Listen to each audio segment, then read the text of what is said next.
Good. We are going to take a look at solving linear equations by the substitution method. So we have the steps described on our purple sheet, and we'll be referring to that as we continue on. So our first step is to solve one of the equations for one of its variables. So let's take a look at our first linear system. We have negative 7x minus 2y equals negative 13, and then x minus 2y equals 11.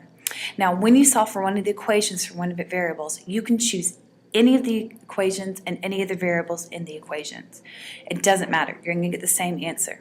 Now, we would like to get some nicer numbers, so you can do that by choosing the variable that has a coefficient of 1. So in our first equation, our x value has a coefficient of negative 7, our y value has a coefficient of negative 2. In our second equation, our x value has a coefficient of 1, and our y value has a coefficient of negative 2. So I recommend solving for x in the first equation, or excuse me, in the second equation. Now keep in mind, you don't have to always solve for x in the second equation. It can change whichever linear system you're looking at. All right, so our first step, we're solving for x because x has a coefficient of 1. Add 2y to both sides.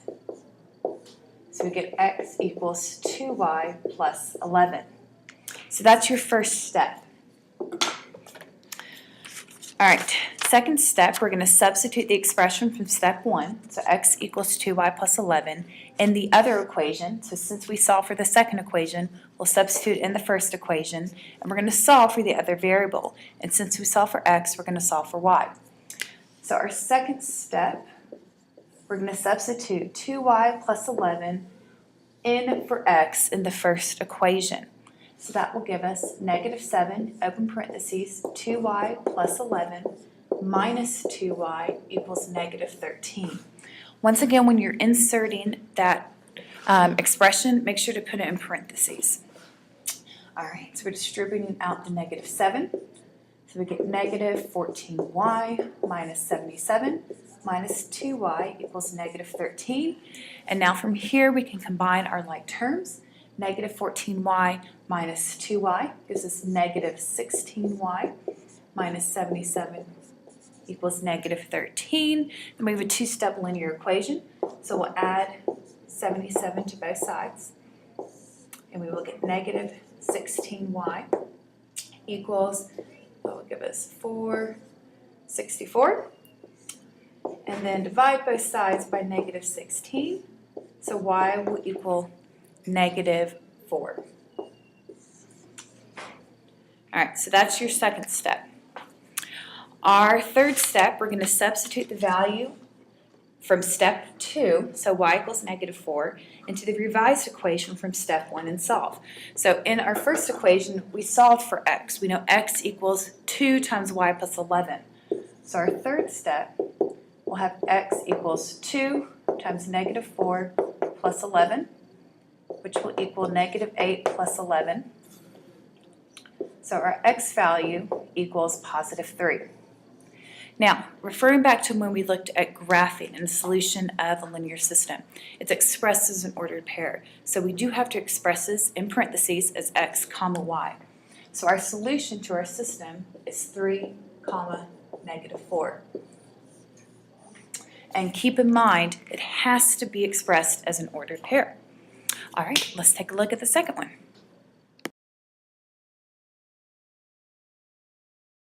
The second linear system we're going to solve is negative 3x plus 3y equals 4 and negative x plus y equals 3. So for this one, we're using the same purple sheet. We're going through the steps in the same order. Our first step, we're going to solve one of the equations for one of its variables. Once again, choose the variable that has a coefficient of 1. And for this equation, the y value in the second equation has a variable for 1. So I recommend solving for y in the second equation. So to isolate y, we'll add x to both sides. So we get y equals x plus 3. All right, our second step, we're substituting that expression from step 1 into the other equation and solve for the other variable. So since we solved for y in the second equation, we're going to solve for x in the first equation by substituting x plus 3 in for y, since they're equivalent statements. So our second step, we have negative 3x plus 3, open parentheses, x plus 3 equals 4. So we get negative 3x. Once again, we'll distribute the 3 just like we did in the other equation. So plus 3x, 3 times 3 is plus 9, equals 4. All right, when we get to our next step, we're solving for x. But if you notice, we have negative 3x plus 3x, which is 0. So the x's actually cancel out. And our final statement, we're left with 9 equals 4. Now you have to ask yourself, when does 9 equal 4? It never equals 4. So this is never true. So we have no solution. Now also think about that. If we were to graph these two lines, these linear lines, we'd have parallel lines. So their slopes would be the same. So if we wrote them both in slope-intercept form, we notice the m value, the coefficient of x, would be the exact same.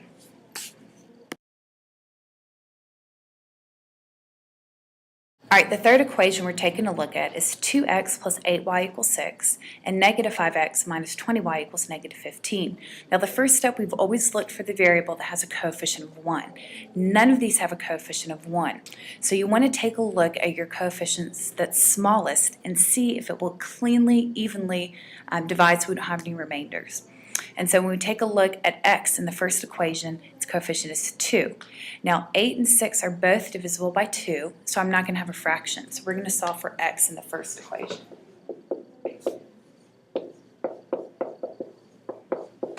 We'll first subtract 8y from both sides. So that will give us 2x equals negative 8y plus 6.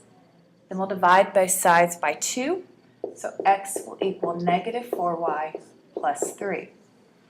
All right, our second step, same as before, we're going to substitute the expression from step 1 into the other equation and solve for the other variable. So we're going to substitute negative 4y plus 3 into the second equation to solve for y. So that will give us negative 5, open parentheses, negative 4y plus 3 minus 20y equals negative 15. So once again, we'll distribute that negative 5 out. We'll get 20y minus 15 minus 20y equals negative 15. Now, our y values, we have 20y minus 20y, which cancels out. So we're left with negative 15 equals negative 15. So when does negative 15 equal negative 15? It's always true. It's always going to equal itself. Whoops. So we state we have infinitely solutions. We have infinite solutions. It's always going to equal each other. So if we were to graph these two lines, we would get the same exact equation, and if we were to graph them, they would lie on top of each other and intersect at every single point. Hope you have a great evening. I will see you tomorrow.